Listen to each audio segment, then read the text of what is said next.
Ikaw ba ay mahilig sa nature tripping?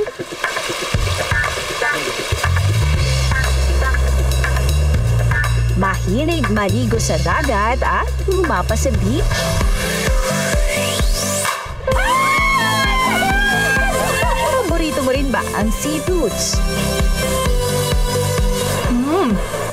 Yan ang hihain sa iyong package deal ng mga Cove sa Zambales, where the mountains meet the oceans. Samahan niyo akong mag-project like a real adventure seeker. Ay, teka, parang hindi ata yan ang ina-expect ko rito. Scared kaya ako. May fear of heights pa naman ako. Tapos ito yung gagawin ko. Diyos ko lang.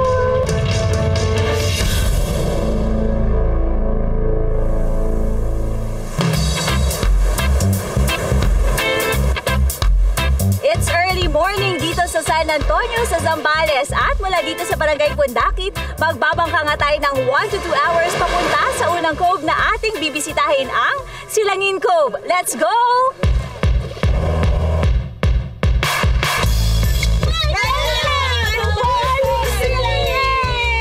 Matapos ng mahigit isang oras na pagbabangka, nandito na tayo ngayon sa Silangin Cove! Tampo! Yan, nandito na tayo ngayon. Thank you! Malakristal na tubig at pinong buhangin ang nagbibigay ng natatanging ganda sa silangit. Cove ang tawag sa isang bay o look na nababakuran ng mga bundok at batuhan. Kaya bukod sa nakabibighaning tanawin ng dagat, dagdag kilig din sa paningin ang nagaganda ang mga bundok na nakapaikot sa amin. Isa lang ang Silangin Cove sa 5 major coves na matatagpuan dito sa bayan ng San Antonio. At dahil Silangin Cove ang pinakamalayo sa mga cove dito, hindi ito gaanong nabibisita ng mga turista. Ibig sabihin, mas makakapag-relax ka sa hatid nitong katahimikan at kapayapaan. Bukod sa beach, may isa pang itinatagong spot ang Silangin Cove. Waterfalls na kailangan ng 1 hanggang 2 oras na lakaran bago mo marating.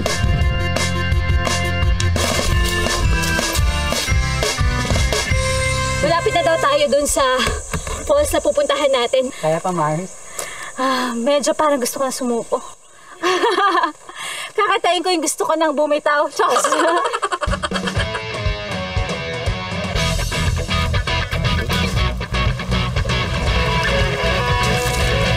Narating na nga natin itong Tinago Falls. Talaga naman na tinago itong falls na to dahil nakatago talaga siya.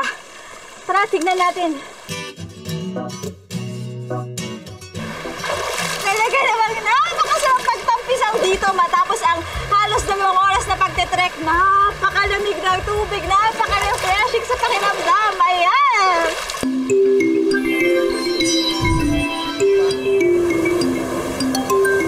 Dahil nakaharap sa kanluran ang baybayin ng Zambales, kitang-kita mo rito ang ganda ng lumulubog na araw.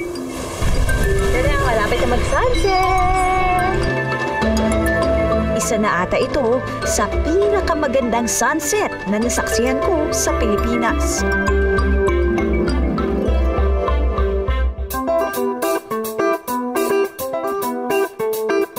After ng buong araw na mga ginawa natin dito sa Silangin Cove, syempre, very rewarding ang dinner natin ngayon. May pambudol fight! Syempre, sisimulan na natin dito sa Talakitok. Ang harap, parang sobrang fresh nung. Sarap. Siyempre, titikman din natin itong crab nila dito. Ayan.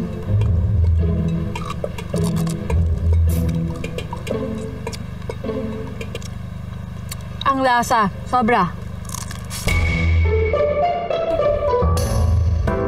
Nakilala rin ang mga cove ng Zambales bilang camping sites. May nag-o-offer na rin dito sa Silangin Cove na glamping. Ang glamping o glamorous camping ay ang nauusong estilo ng camping ngayon kung saan mas pwede kang magpahinga sa ilalim ng kalangitan in style. Ang mga tent kasi ay binihisan na para na rin isang hotel bedroom. Yan ang pinasosyal na camping. Tignan nyo naman yung tent ko for tonight. Ayan. Syempre, itutur ko kayo dito sa loob. Yan, dito sa loob, makikita nyo, pagpasok pa lang, may mga pa-candles pang ganyan. At, ito na nga, yung kama! Talagang yung kama nila, nakikita nyo ba? Malambot. Bakit nyo po naisipan na dalhin yung glamping dito sa Silangin Cove? We try to make it glamorous. What we do is we set up and we put the beds, carpet like the native carpet, and then we put lots of candles, essential oil to look like luxury glamping tent. Sa halagang 2,500 kada tao, mai-enjoy mo isang gabing sleepover sa glamping tent na ito. So paano ba yan? Matutulog na ako ngayon. Kita-kita tayo bukas.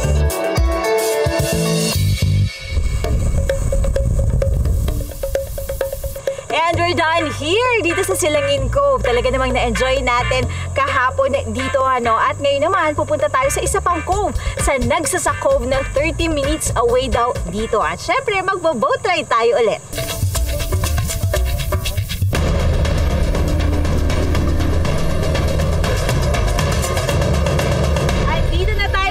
Sa Nagsasa Cove after 30 minutes ng ating boat ride. Eto na! Tulad ng Silangin Cove, perfect destination din ang Nagsasa Cove. Mas maliit lang ito ng bahagya kumpara sa Silangin Cove. Pero ang ganda nito, picture perfect din. Present din ang mga pine forest dito na nakakapagpalamig sa mata sa gitna ng mainit na panahon. Hindi rin magpapahuli ang Nagsasa Cove sa kanilang water activities.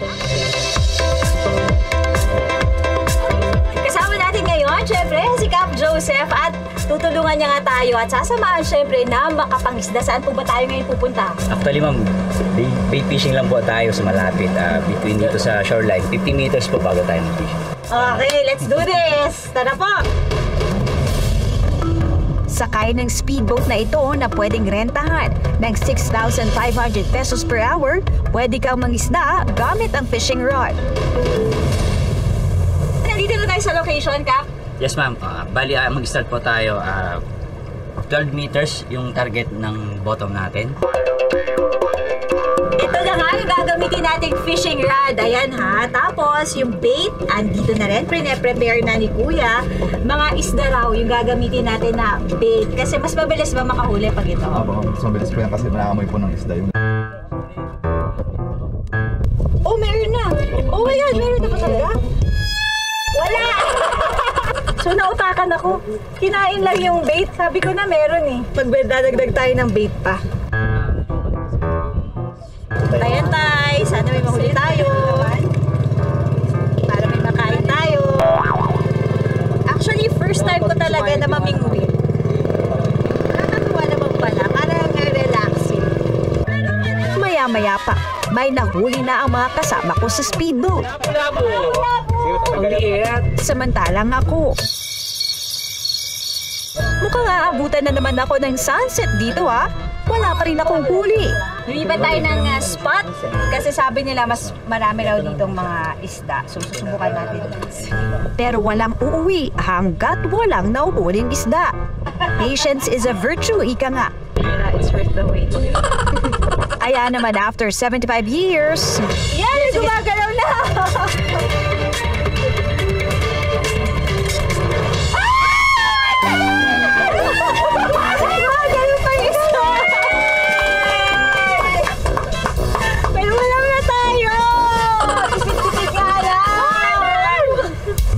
At ito na nga, sasabak na naman tayo sa budol fight.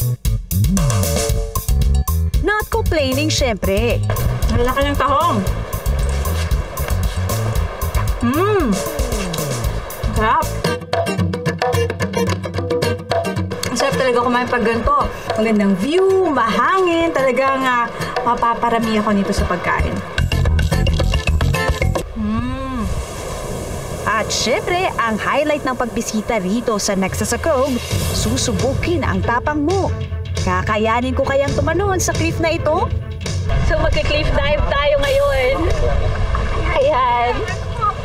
Diyan tayo tatalon ngayon. May mga level. May level 1, level 2, level 3, level 4, and level 5 para dun sa mga expert na sa mataas. Dito na lang yata ako para hindi ko kaya tumalon, guys. Bakit ko pa ito ginagawa sa buhay ko? Oh my God, tatalon na tayo. Tinutulungan ako ni Kuya kasi natatakot ako. Nasa level 4 ba to? Nasa level 4 tayo. Ayan, sila Kuya. Shucks, bakit ko pa ito ginagawa sa buhay ko? Hindi ako athletic na tao. Hindi rin ako parang yung adventure seeker, ganyan. So, ito yung first time. Kuya, baba ka na doon! Dapat ma-feel nyo itong lahat. Nanginginig yung tuhod nyo. Nanginginig yung buong pagkatao nyo. Yung tatalon kayo bigla. May fear of heights pa naman ako. Tapos ito yung gagawin ko. Diyos ko Lord! Diyos ko! Walang anytime kasi I cannot. 2 minutes, promise. Kaya ko na to. 1 minute.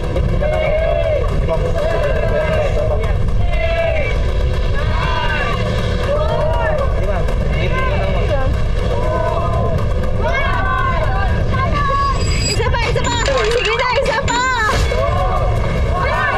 Last. Last, last, last. Super, super last, super last.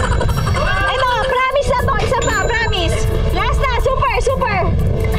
Promise, promise. Malapit na to. Malapit na talaga to. Ano sa tingin nyo? Kakayanin kayang tumalon ni Katrina mula sa patong ito? Shucks, Lord, kaya ako. May fear of heights pa naman ako. Tapos ito yung gagawin ko. Diyos ko, Lord. Wow!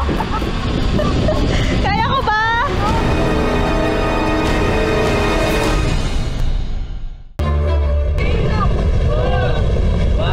Super! Super last! Super last! Ito, promise na to. Isa pa, promise. At mukhang hindi ko na nga kakayanin dito sa level 4 na aabot sa 18 feet ang taas. Kaya naman hindi na ako nagtapang-tapangan. Sa level 1 na lang muna tayo.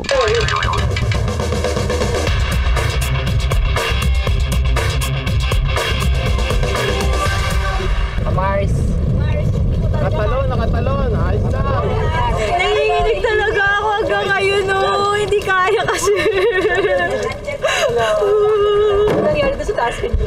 Sa taas, iniisip ko pag tumalon ako, parang mamamatay na ako. Pero pag talon ko, parang sobrang relieving yung feeling. Parang iniisip ko, this is something that I need to conquer. Kahit hindi man sa pinakamataas, at least nakatalon ako dun sa moderate, diba? Para sa akin, accomplishment na yun. Matapos ang makalaglag pusong cliff diving, time to end our road trip with something light. Siyempre, palalampasin ba natin ang mag-snorkel sa napakalinaw nilang tubig?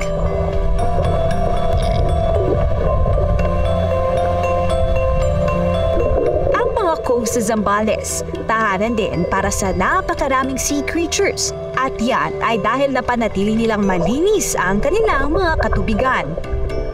Nakakatuwa kasi di ba karaniwan hindi natin na-appreciate yung mga nasa ilalim ng dagat, pero pag nagsusnorkel ka pala nakikita mo yung mga isda, yung mga corals, tapos mas na-appreciate mo yung beauty sa ilalim nga ng dagat, kaya parang it's very relaxing. Minsan parang nakakalimutan mo na yung oras, hindi ko alam, parang 10 minutes na pala akong nagsusnorkel, ganon. Kaya maganda, it's really a must try, kailangan subukan nyo.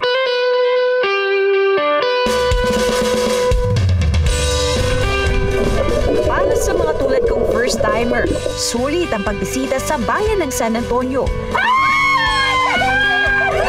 Lesson learned, bukod sa excitement, dapat may baon ka ring tiyaga at tapak. Dahil you can never go less sa mga cove ng Zambales.